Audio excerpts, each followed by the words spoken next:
the good no father. It's a very confusing thing for poor Isabella.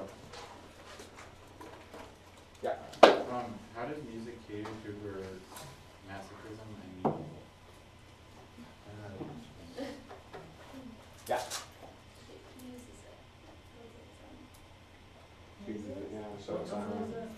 So that's I mean, it's probably unfair for me to say masochism because, like, has anybody ever felt kind of mopey and, like, you put on sad songs and, Taylor Swift and have a good have a good cry, feel better. Yeah. I mean, how long? I think this is a reading question. How long has she been waiting? For 5 years. Yeah, that goes beyond because it's supposed to be the duration of the relationship plus 6 months is the maximum amount of time that you're allowed to mourn. Hey. How well does the provost, for 2 questions to you, how well does the provost use a more student's occupation?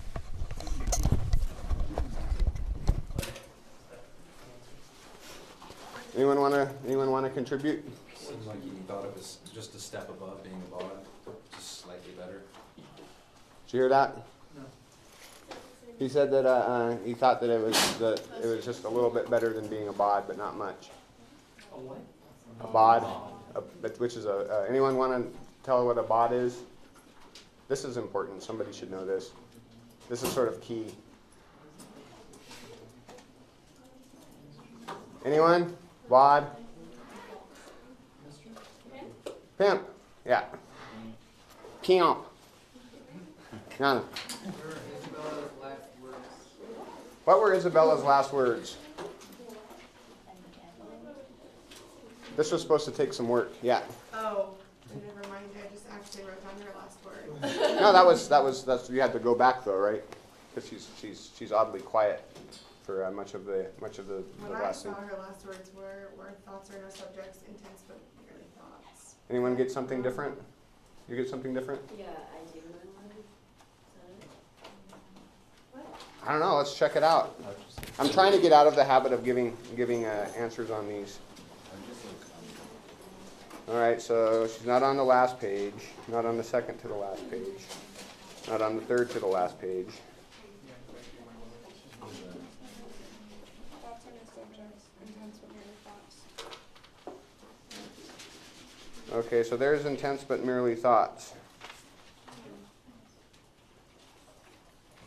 Okay, I think that's what I got. I like it when it says unmuffles Claudio. Sounds really perverse.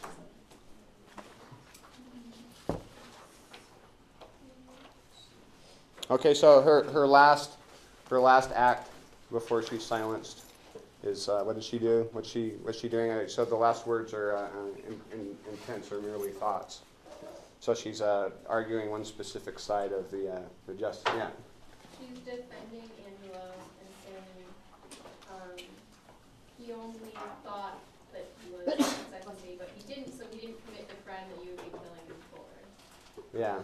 So her last act is to defend Angelo, who we all adore. Yes, sir. Why did Vincentio humiliate Isabella? Yeah, so that's obviously, that might be a larger exam question. Won't be on the quiz, but anyone want to field it? What number is that? Number 6 on 5.1. So I'm sure we'll talk more about this, but I mean, he really kind of puts her through the paces, right? She goes out and has to publicly declare herself not only a not virgin, but sort of a whore in front of everybody on parade, which is really sort of a thing for her, right? And then she has to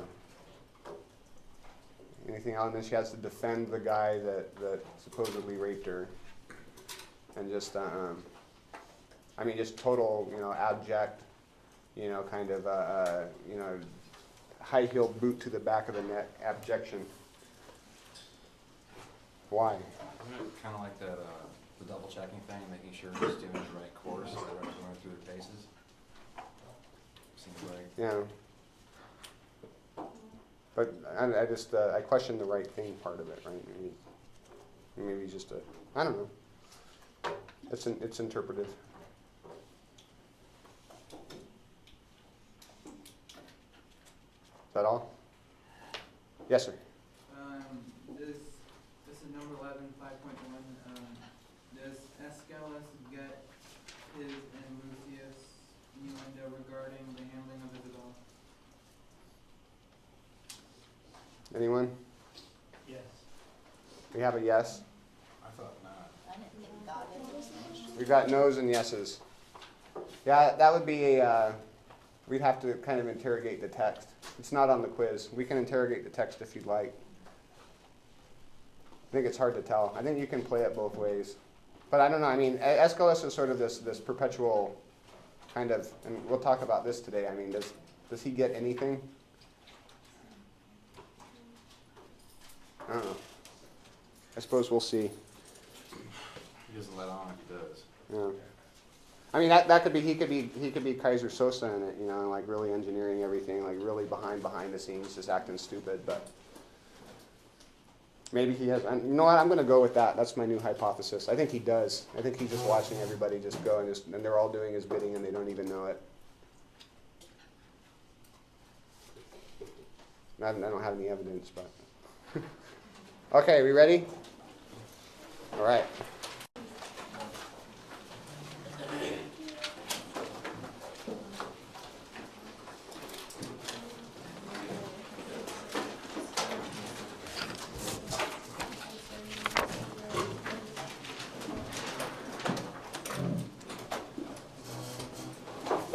Painting, sir, I've heard say is a mystery, and your horror, sir, being members of my occupation, using painting to prove my occupation a mystery.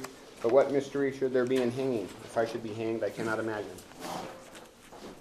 Yeah. I don't know if his character's name is Emerson, but isn't it the executioner? He's involved in it. It's Pompey, isn't it? No, Yeah. who said it was Vincentio undercover saying, No. But you get some. It sounds like you get some plausibility points there. So we have. You said Pompey. To the execution. Yeah. To Abhorsen. It's funny because his name is Abhorsen. And it's when. Well, I'll leave the significance to the faith, my lord. I spoke it, but according to the trick, if you will hang me for it, you may. But I had rather it would please you. I might be whipped. Situation. being called out by Vincentio. I partly think a due sincerity governed his deeds, till he did look on me. His act did not overtake his bad intent, and must be buried as an intent. Yeah, we should have got that. Yeah. Once discovered, what does Angelo beg that the Duke do with him? Yeah.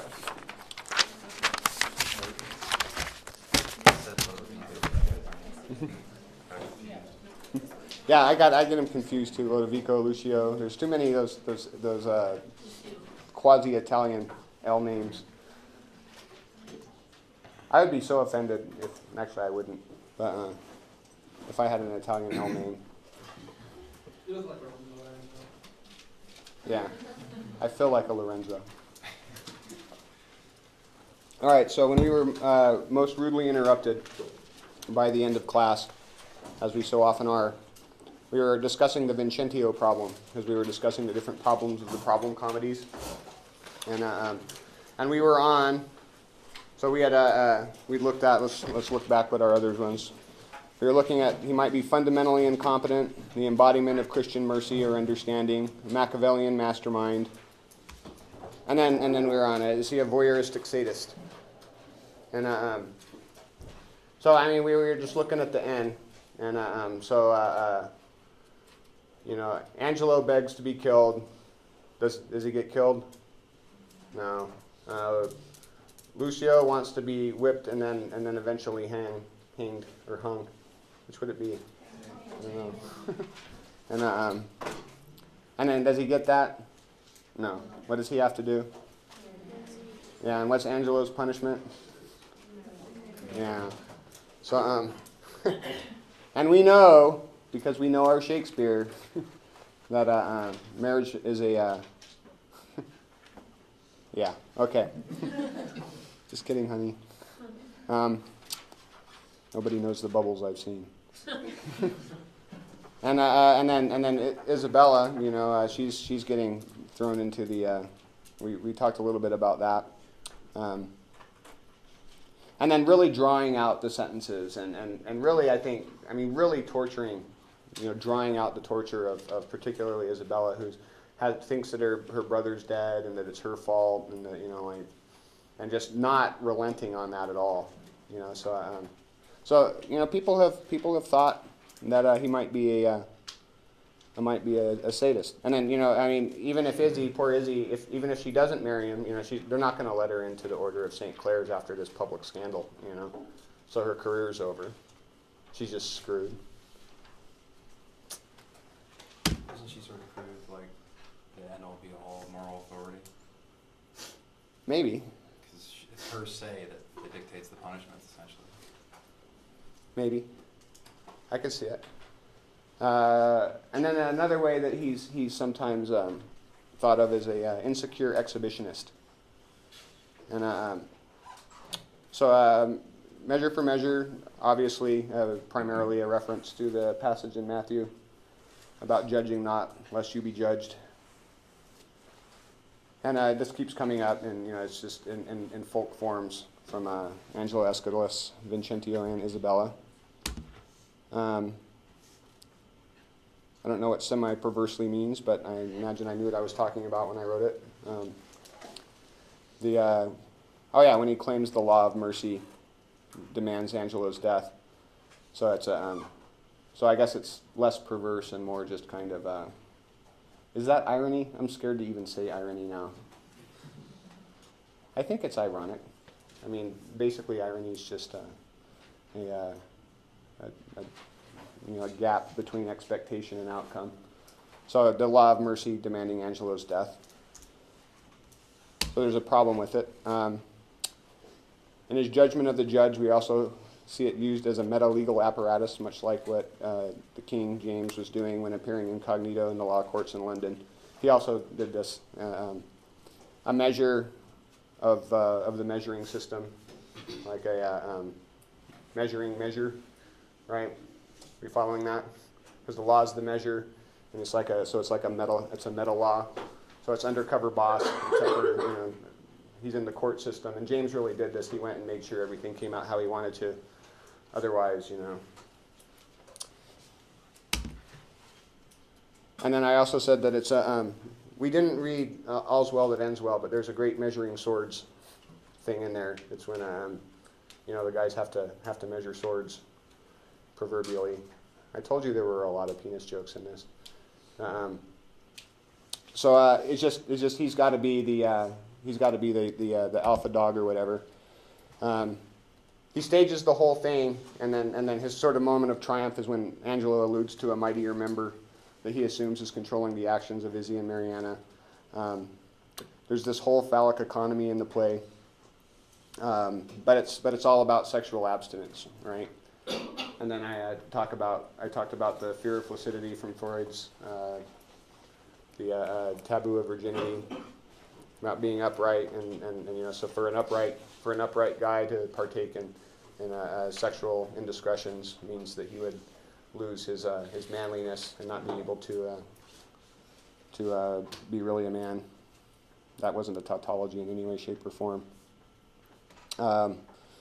So I think that Ms. Schneider talked a lot about the dribbling dart of love and the can't pierce his complete bosom because he's, you know, intact and full. And then as Berger's article that we're not reading is all about that he's sort of in a contest for Vienna's most complete bosom, and his major competition is, you know, Angelo the angel and Isabella the super hot celibate. So he's got to prove that he's more or less, you know, apt to fall than they are. All right, Act 1, Scene 1. This is just sheer making a PowerPoint momentum, why this is on the PowerPoint. So I have page 3. All right, I'll read these 5 words. Aeschylus, my lord, of government, wah. So, why is Aeschylus the first word of the play?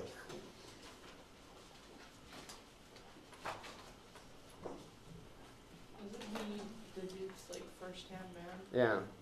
Yeah. So is the play about Aeschylus? What would be different if we just started with of government? We've seen this sort of thing before, the Henry comes in making some blabber-blasted, proclamation about something with his convoluted syntax and doesn't know what he's talking about. Theseus, pedantically rambling on about the nature of being. And what do we get by adding this Aeschylus and my lord? Doesn't it make the Duke's position sort of dependent on somebody else? He's less venerable and, like the Theseus was, the Henry might have been. Maybe. I mean, he is just a duke, right? There's that. No. So is Theseus. But, like, he's not so confident, he's not so self-reliant. Maybe. You got something?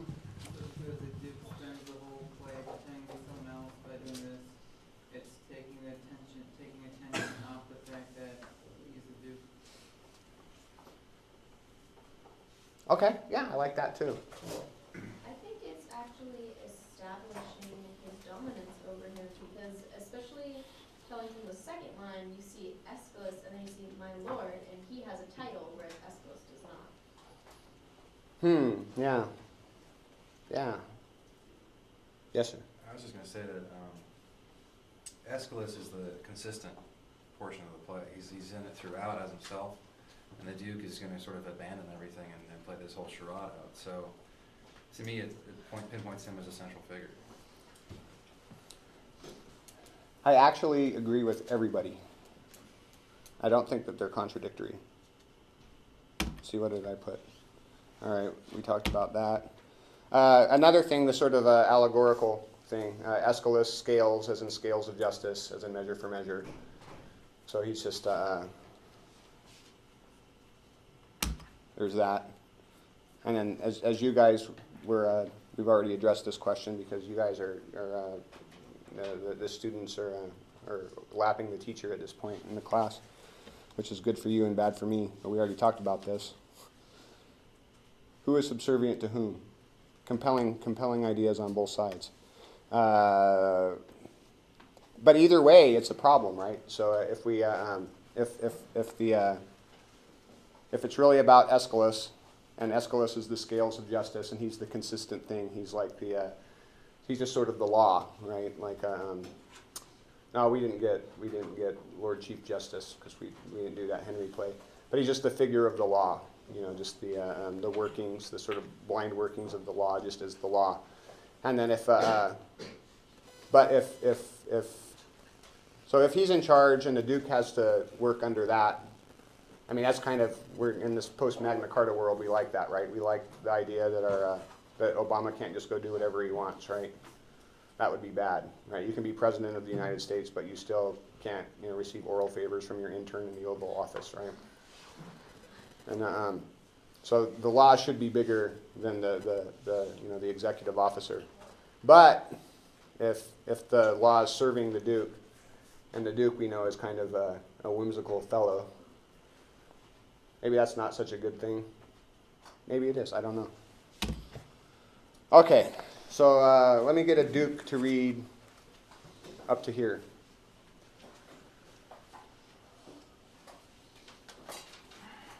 Go ahead. Of government, the properties to unfold would seem in me to affect speech and discourse, since I am put to know that your own science exceeds the lists of all advice my strength can give you. Yeah, that's good. Thanks. Okay, so we've got this this first sentence. Remember how I was complaining about how the last opening was too easy with Othello? Is this we have the same problem here? Anybody?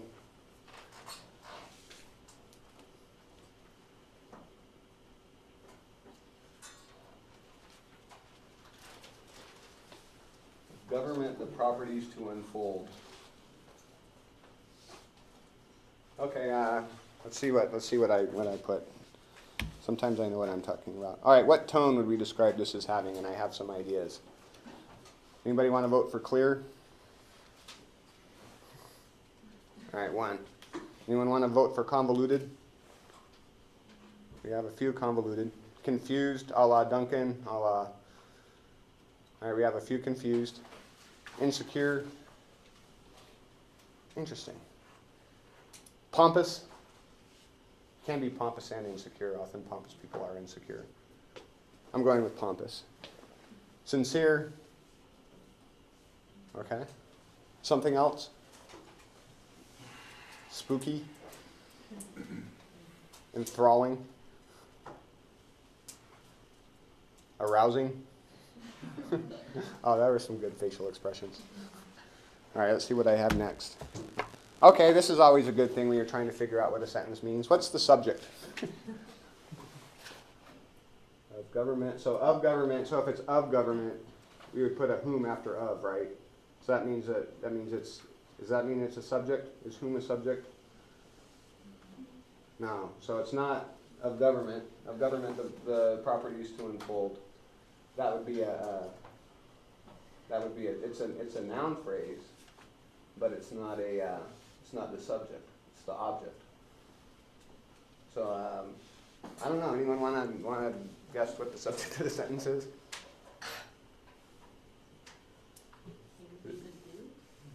Yeah, it would have to be, right? Because he's the one doing or the actor, if we're going to use sort of a descriptive linguistics. So the actor of the sentence would be the Duke, but he's not mentioned until the second clause, right?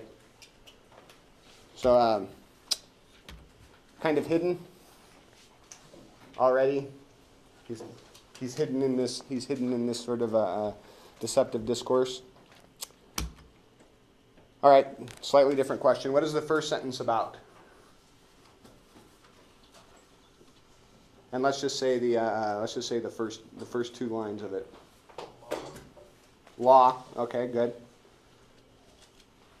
Let's if we were to use the language of the sentence, what would we say? I'll give you my vote. It's of government the properties. So what does that mean? Properties of Yeah. condition. So of government, right? So sort of the way the government works, right? Anyone want to disagree with that? You can, but it's not going to go very far. What does to unfold mean? To discover. All right, good. To discover, literally to release sheep from the fold, to release or exhibit them, but to disclose or reveal by statement or exposition. Those are from the OED, which I encourage you all, again, to go play with because it's a lot of fun. And when you get out of college, you can't do it anymore. It's really sad. That's why I came back. All right. Whoa. So, would seem in me to affect speech and discourse. What the hell does that mean? He likes to talk about it. All right, he likes to talk about. So we got something about speech and discourse. Sure.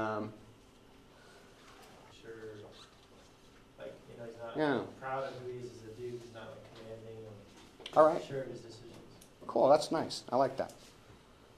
Let's see what I thought. All right. What does affect mean here? What does affect mean? Okay. I think I've got a list of definitions here. So to aspire to try to obtain, like this is sort of obsolete. He's affecting to be the president of UASUM or whatever it's called. So to try to obtain, to show a preference for, to like, affection. To counterfeit, to put on a false pretense. That's a symptomatic question mark there again. I really like the question mark in that font. To display for particular effect. And now they're all question marks. Wow. I need an editor. You better give me a TA next year. I need someone to abuse. So I'm voting for this primarily of what to effect means in this speech. Because I mean, all right. So let's see. Would seem in me to aspire to speech and discourse. That kind of works, but I think it kind of works in the sense of this. To show a preference for, to like, would seem in me to prefer speech and discourse. To want to hug speech and discourse. I don't see it. You could say it, and I think that it means to put on. So really, the last two. So what might to affect speech and discourse mean? Yeah. Does it do this oratory? Just like the actual talking, like he's talking without really saying anything. Yeah. So kind of like pedantic oratory, just like. Just like speech, like trying to be in love with the sound of his own voice. Right. Good. So as once again I'm getting lapped here. So I'm saying to pompously pretend to teach. Or like you said, to just kind of give empty oratory. That's my translation of it. So I've got something like, whoa, nice tab there. I would look like a pompous ass if I tried to explain to you how to govern. We all think maybe something like this? All right, so it'd be like, of government the properties to unfold. So for me to unfold to you the properties of government would, it would look like I was affecting speech and discourse, giving pompous oratory, pompous ass. Anyone want to argue with me? The next sentence locks that in. I think so. Let's see what I... All right, since I am put to know that your own science exceeds in that the list of all advice my strength can give you. We can figure that one out, right? See what I put. That makes sense? Since I know that you already know more than I could teach you. So that gives us, since you already know everything about government, I would look like an ass if I tried to explain to you how to govern. Right? All of a sudden, it's not really all that unclear. Yeah, it took me an hour and a half to figure that out. I'm not going to lie. Is Vincentio being sincere? We had some sincere voters. Are you still on the sincere bandwagon? The actions is all seems the best. With Shakespeare characters, isn't like a defining characteristic that unless they say that they're about to lie, they're generally just telling the truth? And I mean, even when they say they're about to lie, they usually can't manage to anyway, right? I mean, unless you're Othello or Desdemona. I mean, maybe. I don't know if we could extend that to a lot, but it's a hypothesis. Because almost every character, they never really lie, except for when they convince themselves of something. Right. Even though they know it's not true. Yeah, we saw this big time in Iago, right? But that's the closest that you tend to get in lying with any Shakespeare character if you look at it. Okay. So let's think of the Duke. Do you think the Duke really thinks that he's got nothing to teach Aeschylus about government? Let's see what I put. So I think that these three, or these rather 5 words, put the sincerity hypothesis into question. So seem makes the phrase something like, I would appear to be a pompous ass, right? This will come together, I think. Put to turns since I know to since I supposedly know. And in that limits, because there's definitely an emphasized, parenthetical phrase in that. It's parentheses in the folio edition, by the way. The list of all advice my strength can give you. So now we have something like, it would appear that I would be a pompous ass if I were to try to explain government to you, since you supposedly know more about government, and only government, mind you, than I do. We along for the ride? All right. Okay, now we got some more. A Duke for me, please. Go ahead. Then no more remains but that to your sufficiency as your work is able, and let them work. The nature of our people, our city's institutions, and the terms for common justice, they are as pregnant as our practice hath enriched any that we remember. Thank you. So referring back to the in that, to the scope of what is I think he sort of points out the exact what that Aeschylus supposedly knows about. So what would that be?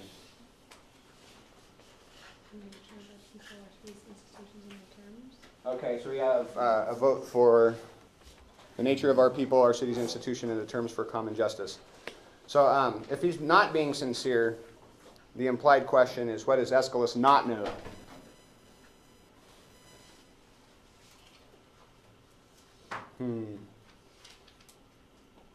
I think we should all start saying if somebody knows something that they're pregnant with it. You're pregnant with knowledge of the Kardashian family. I know. I can tell. Okay. So breaking it down a little bit more. The no more remains but that to your sufficiency. By the way, go ahead and put a comma after sufficiency. That's another signet editor being amazing with the punctuation again. So this is after the I've got nothing to teach you, right? Let's see what I say. Yeah, so it's right after the teaching. So there's nothing else to do, but just kind of let them work. Let Aeschylus's knowledge of government work. Does this make sense? Okay. And then the other question is, if Aeschylus is so smart about everything, why doesn't the Duke put him in charge? And it seems like he's about to, right? Maybe that the Duke is about to put Aeschylus's alleged pregnancy to the test? Maybe because the Duke's objective isn't to put the best person for the job in charge. Maybe he's looking to just go around and see what happens and try to learn a bit about his character. Yeah. It seems like Aeschylus is pretty valuable to him and administrating his government. So if he wanted to set up a fall guy to take the blame for all this harsh justice, he wouldn't want his main guy to go down for it. Okay. All right. So just protecting the old guy. We're told he's an ancient lord. I don't know where they got that. I haven't. I looked a little bit, but I didn't dig far enough because they don't have in the folio. They don't have the list. But I mean, what if he's an old guy? That kind of changes it. If he's a young guy, it kind of makes more sense that he would be just sort of testing him and putting him through the paces. But if he's an old guy, I don't know. It's weird. This scene kind of reminds me of. You guys familiar with Job from the Bible? Can anyone tell me a little bit about Job? Isn't that like the test was if he killed his son, he'd be virtuous to God? That was Abe. That was Abe. Yeah. So with Job, this is one of my favorite Old Testament stories because it's awesome. So God and the devil are in a bar having some beer. Well, they're somewhere, and they're looking at this guy Job, who is like a really pious dude, right? And Satan's like, yeah, faith, whatever, like we can shake his faith, he's prosperous. He's got good family. He's got like strong sons. Of course he's going to be faithful and like pious and stuff to you. Throw him a little adversity. He'll fall away. And God's like, all right, man, you want to put a little something on that? And then so they just they kind of have this bet, and then they just pile it on Job. They give him plagues, kill his family, take away his money, everything. Just kick him while he's down. He's just abject, ostracized from the community, covered with lesions, but he's still holding the God's number one banner. So God wins the bet, and I think it's an interesting. Not a story that's used a lot by the evangelical crowd to recruit more people, but I really like the idea of God and the devil in a bar wagering about that. It's a very compelling image to me. But then, sure enough, in comes Angelo. All right, someone want to read? I say, bid come before us, Angelo. What figure of us think you he will bear? For you must know we have with special soul elected him our absence to supply, lent him our terror, dressed him with our love, and given his deputation all the organs of our own power. What think you of it? Good. So what's the point of this part of the speech? I don't know. Let's see if I had to say anything about it. Okay. What figure of us think you he will bear? So us. So what does he mean by us? Remember the royal we that I encourage you all to use in your papers.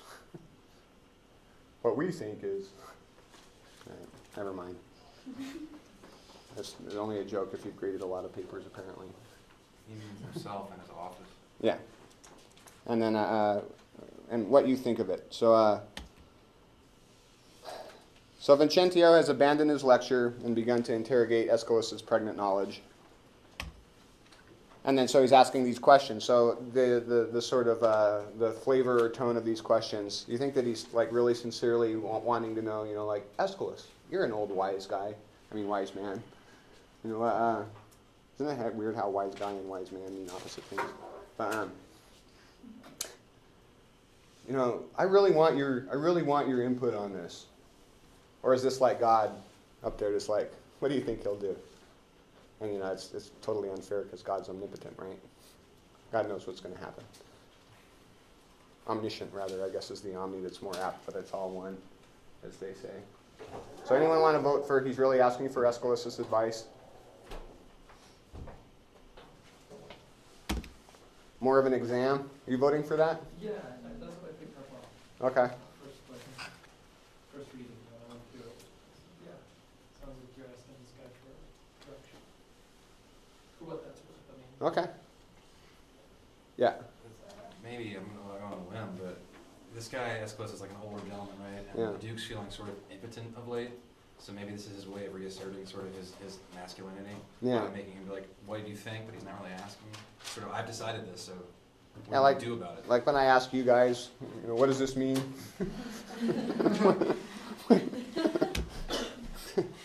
Or another thing, like maybe a setup, a la God and Job. And then so he says, for you must know we have with special soul elected him our absence to supply. So what do you think that means? And this time I really am asking. So I looked it up, I couldn't really get anything. I think that your sort of guess is as good as mine. Special purpose. Yeah, that's what I'm going with Blake unless anyone wants to go a different route. Okay. Did he say special purpose? Yeah. So he's like, I've got something in mind. What do you think of it? So elected him our absence to supply, lent him our terror, dressed him with our love, and given him his deputation all the organs of our own power. Snicker, snicker. So supply means to provide with something empty with contents. OED 11C. So I guess that just makes sense. Terror, love, and organs. What's missing? It'd be funnier if the organs were missing.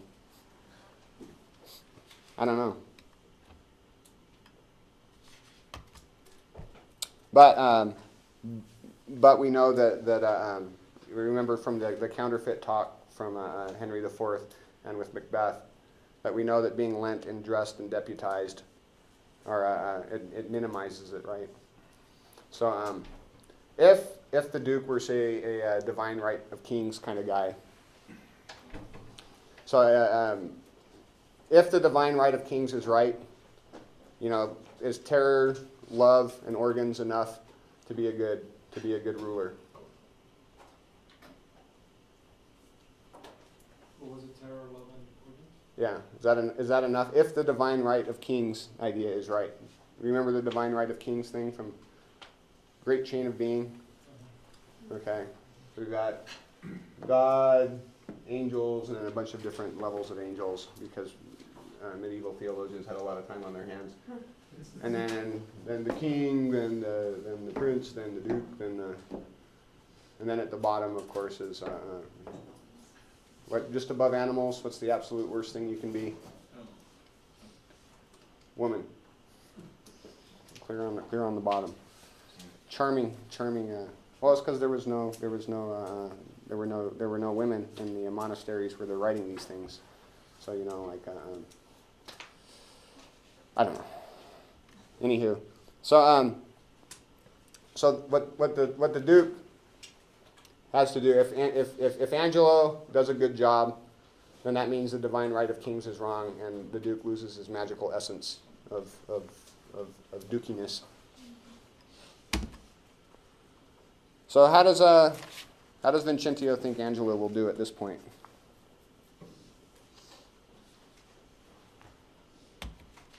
How does Aeschylus think he'll do? As Aeschylus says. What does Aeschylus say? If any in Vienna be of worth to undergo such ample grace and honor, it is Lord Angelo. So Aeschylus is wonderfully ambivalent, right? Hey, if anybody can, it's Lord Angelo. But he's not saying that he can, right? And then the Duke. All right, well, I guess I should read my notes before I start blabbing. This is why the PowerPoints suck for this sort of thing. See, I'm learning. We all learn stuff. Yeah, so maybe Aeschylus is being passive-aggressive here. If any in Vienna be of worth, and this is just after he supposedly is told that he's of worth. I don't know, would he be pissed? Would Macbeth be pissed? That'd be an interesting twist on the story of the old geezer. That'd be a good old comedy Aristophanes plot. Aeschylus goes, kills everybody, and then marries Isabella and Mariana. And makes Angelo give him a back rub.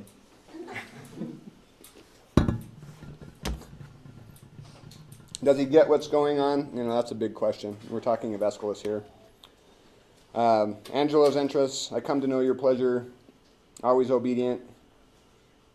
Is he always obedient?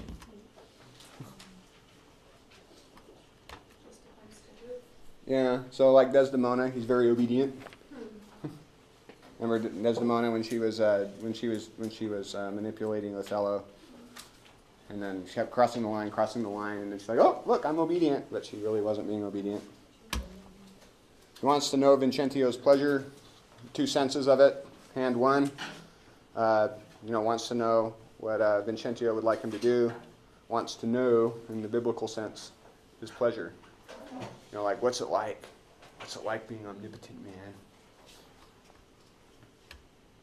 This is before they had commissions.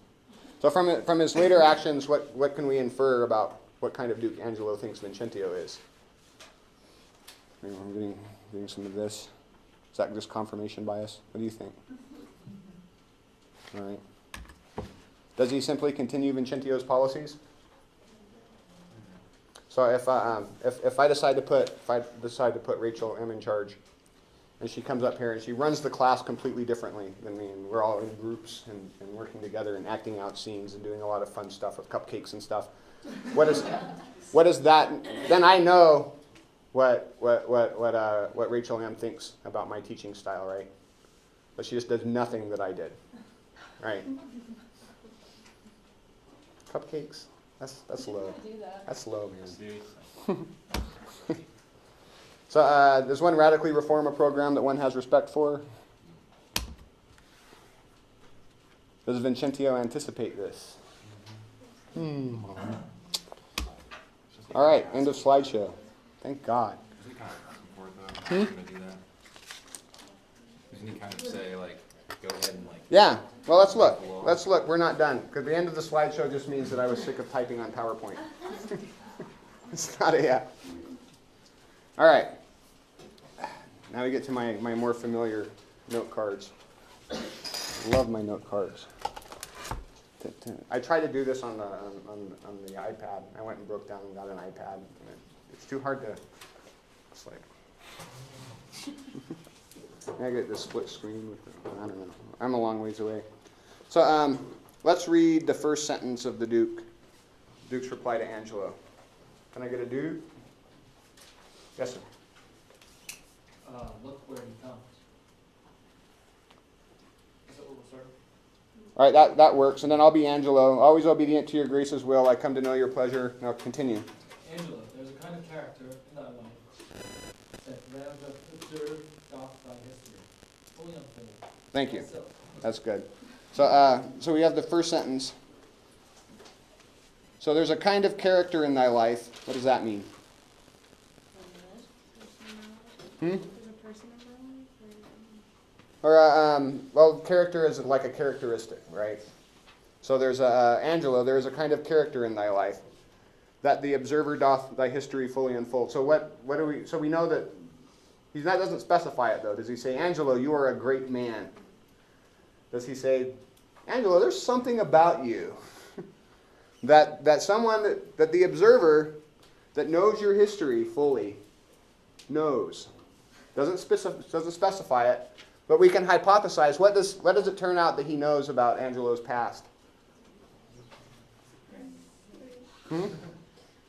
He ditched Mariana. Yeah, the Mariana saga, right? So, it's starting to kind of look like a setup.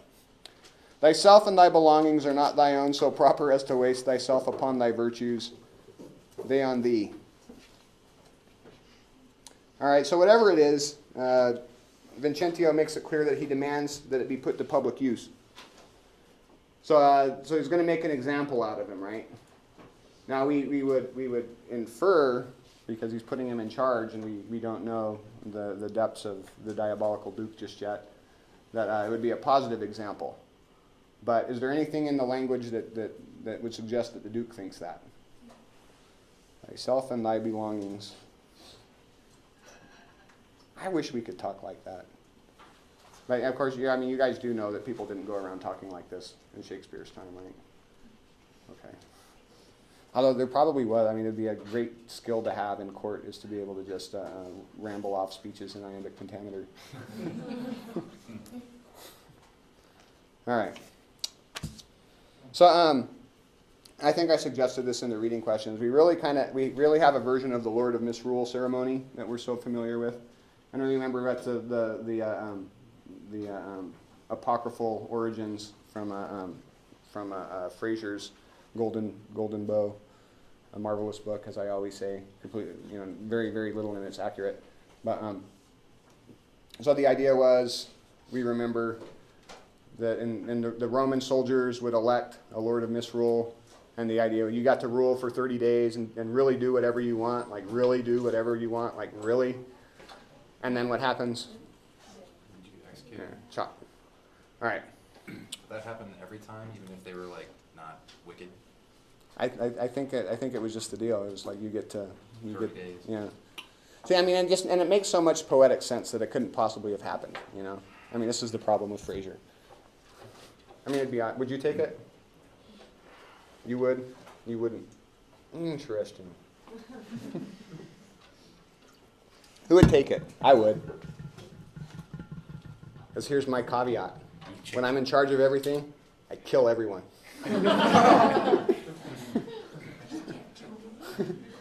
Ha ha!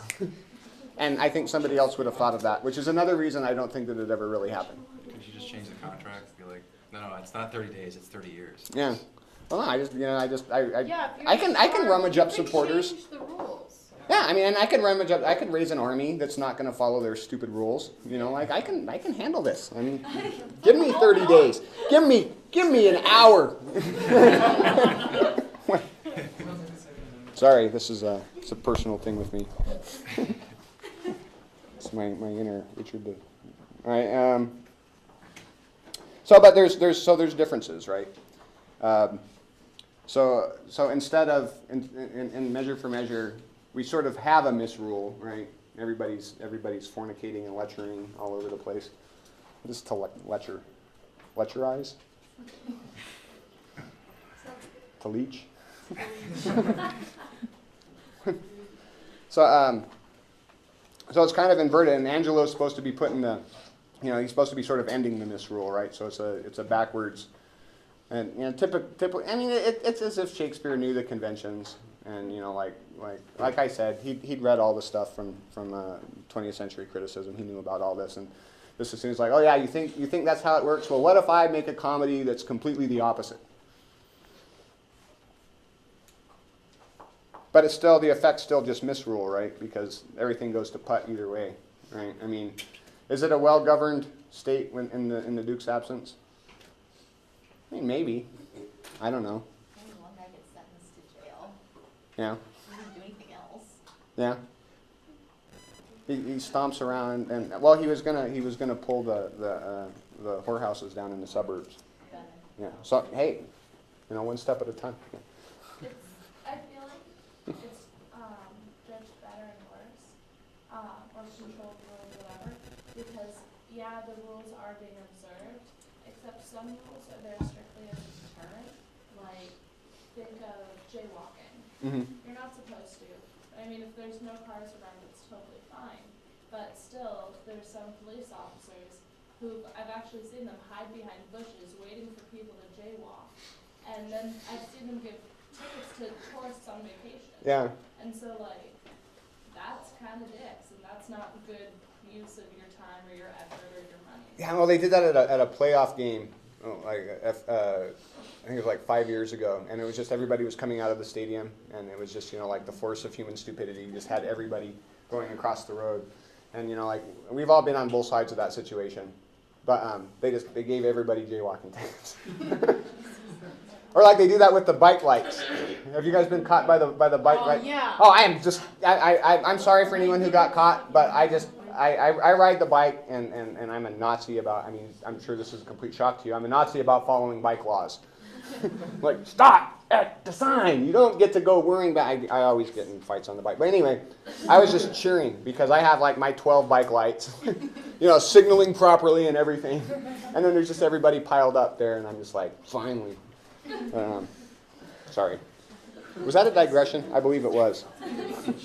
Okay, what specific instructions does Vincentio give Angelo? So let's go to the bottom of page 5. So line 62 through, we'll say, until I tell you to stop, give me a duke. Yes, sir. My haste may not admit it, nor need you, on mine honor, have to do with any scruple. Your scope is as mine own. So to enforce or qualify the laws as to your soul seem good. Give me your hand, I'll privily away. Okay, that's good. That's good. Thank you. So, so there we go. So what specific instructions does Vincentio give Angelo?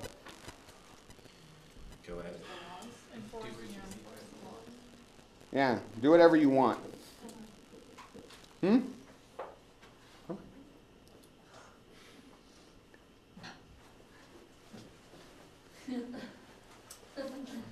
Enjoy the obscene injunction.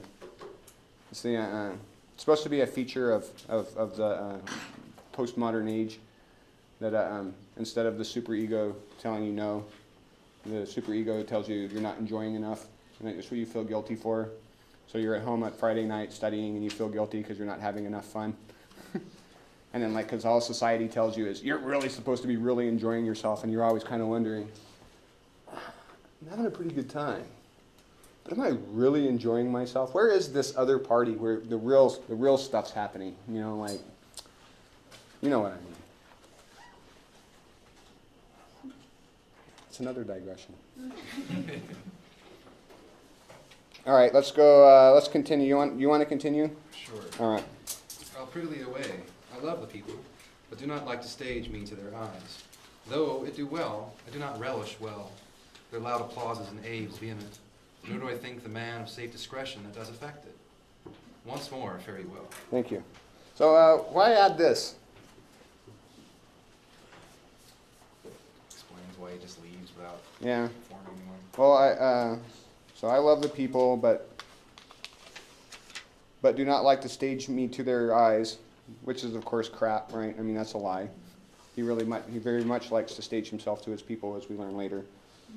I think it just means, do what you want, even if it makes you unpopular, right? So he says that their loud applause and aves vehement.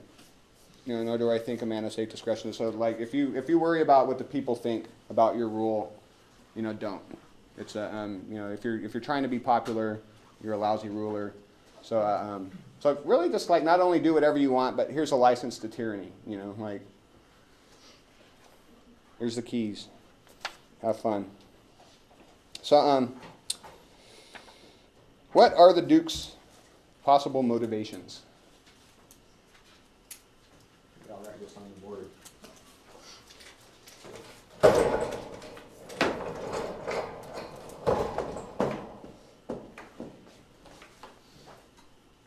And remember, conscious and unconscious motivations no longer mean anything to us. Well, I'll put the old this one. Ooh. 3 points. Yep, that'll never happen again. Yeah.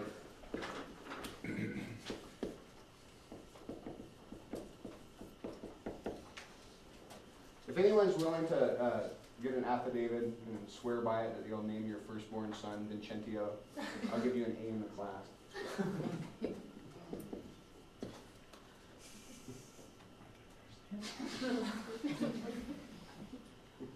Does Vincent count? Hmm? If you already have a kid, you can change his name.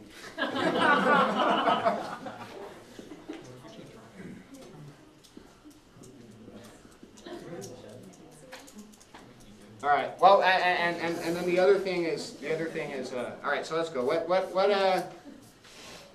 does the Duke want? Watch the world burn. Right. All right. So watch the world burn.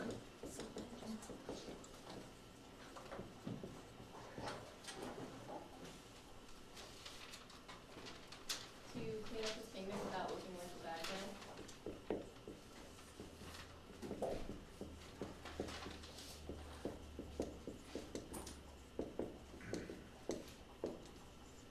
Okay. Yes, sir. Seems like he wants to reinstill the faith in him and his office.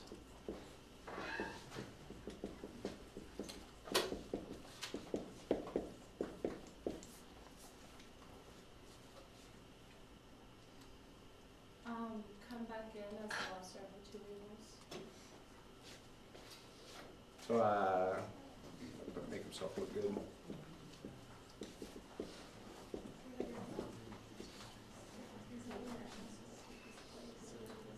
Just make Angelo look like a tyrant.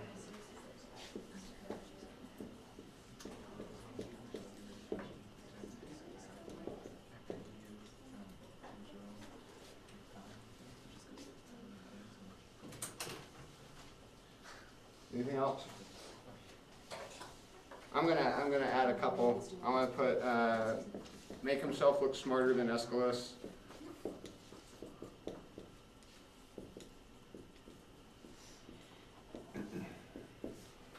And cuckold himself to the state. So remember I was talking about hysterics with Desdemona, and then so do you remember the two interesting things about hysterics that I wanted us to remember from the classical psychoanalytical subject of interrogation? So one was that they're no one remembers? Okay, well let's we'll do the hysteric. We'll do the mimetic triangle from the hysterics perspective, right? So we've got object, y, x. So do we remember what the sort of the paradox and the hysterics desire was? All right, so there's two ways of ensuring that your desire won't die from Midsummer Night's Dream, right? What were the two? Changing your desire. Hmm? Keep changing your desire. Keep changing the Theseus method of notch on the bedpost Theseus method and creating obstacles. And so which paradigm does the hysteric fall into? Mimetic. Hmm? Mimetic. Yeah, but which with the Theseus model or the Helena model? No, the Theseus model. But the difference was the reason that they're just not bedpost notchers is that they don't know they have no idea what their object is, right? Because what they want, because they over-identify with the desire of the father or the person they have. So what they want is the most interesting man in the world, right? And then when they find out that the most interesting man in the world, there's someone more interesting, or that they got a math problem wrong in the 4th grade once, and their fantasy of the perfect man comes collapsing down, they need to replace that, right? So, but ultimately, the thing that motivates them is they want somebody to show them what to want, reliably. So, if Vincentio is trying to cuckold himself to the state, maybe he's just, this is just a hypothesis that somebody threw out. Me. I don't know if I believe it still, by the way. Well, I'll know by the end of this, by the end of we're teaching measure for measure. But that he needs to plug Angelo in to find out what it is that he wants.